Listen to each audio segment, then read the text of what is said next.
من الشیطان الرجیم بسم اللہ الرحمن الرحیم الحمدللہ رب العالمین الصلاة والسلام علی سید الانبیاء والمرسلین ابی القاسم المصطفیٰ محمد اللہم صلی علی محمد وآل محمد بیت الطیبین الطاہرین المعصومین اما بعد فقد قال رسول اللہ صلی اللہ علیہ وآلہ وسلم نعم سلاح المومن الصبر والدعاء وقال اذن الدعاء مخ العباد۔ خدا عالم تمام مومنین آپ سب لوگوں کی عبادتوں کو اور آپ کے روزے اور تمام نیک اعمال کو اپنی بارگاہ میں قبول فرمائے۔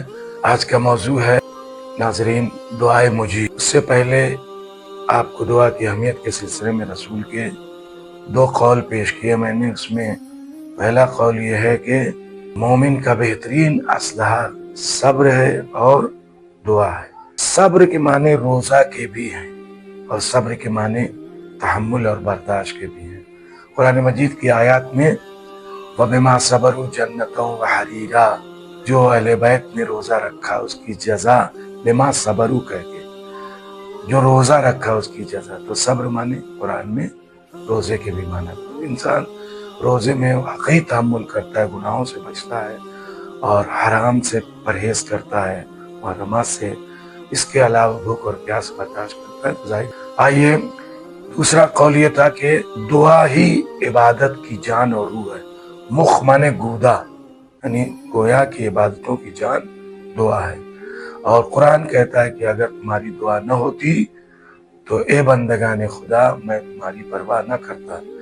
اسی ضمن میں یہ عظیم الشان دعا جس میں اسماء حسنہ اسماء اعظام بھی ہیں، میں آپ کی خدمت میں پیش کر رہا ہوں دعائے مجیب۔ یہ وہ دعا عظیم الشان ہے جس دعا کو جبرائیل علیہ السلام اس وقت رسول کے اوپر لے کر نازل ہوئے تھے جب آپ مقام ابراہیم پر مشغول دعا تھے۔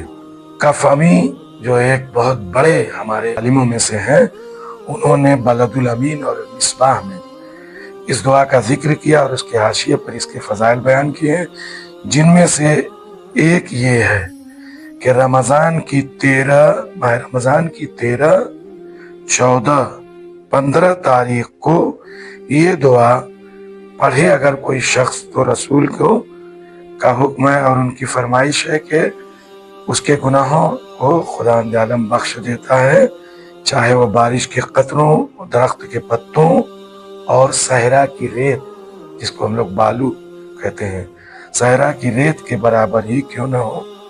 مریضوں کی شفا، قرض کی ادائیگی، مالداری، تونگری اور رنج و غم کے دفعے کے لیے یہ بہت اہم دعا ہے۔ 13 کو پڑھی جائے گی، 14 کو پڑھی جائے گی اور 15 کو پڑھی جائے گی۔ آپ دن کے کسی بھی حصے میں پڑھ سکتے ہیں اس دعا کو انشاءاللہ۔